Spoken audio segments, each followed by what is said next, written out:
Mae'n flwyddyn ers i'r rhyfel yn Wcrain ddechrau. Dechreuodd y rhyfel dros nos, rhwng Chwefro y 30 a Chwefro y 40 2020. Mae'r Cenhedloedd Unedig yn ystyried yr ymosodiad yma gan Rwsia fel un sy'n mynd yn erbyn egwyddorion siarter y Cenhedloedd Unedig. Bellach mae enwau fel Odessa a Kiev yn gyfarwydd i ni, ac rydyn ni oll wedi gweld y dinistyr o'n ein sgrinau, cartrefi wedi chwalu a dinasoedd yn adfeilion. Amcangyfrifon bod 7.1 mil o drigolion di-newid Wcrain wedi marw hyd yn hyn yn y rhyfel. Mae'r gyflafan wedi arwain at argyfwng dyngarol, gyda miloedd o drigolion Wcrain yn ffoi o'i cartrefi am lwchres.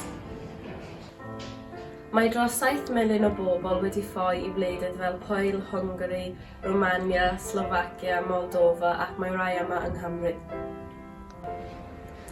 Heddiw, mae'n debyg bod dros 19 miliwn o bobl angen cymorth dyngarol yn Wcrain. Pobl sydd heb fwyd, heb lwches a heb gwres. Yn ôl UNICEF, bob un eiliad, mae plentyn yn dod yn ffoadur yn yr Wcrain. A blwyddyn wedi mynd heibio, digon hawdd i ni ddiffwrdd y sgrin ac anghofio'r erchyllfa. Ond, gadewch ni oedi a chofio am ddioddefaint Wcrain ac ymbil ar arweinwyr gwledydd ar draws y byd i geisio ffordd heddwch.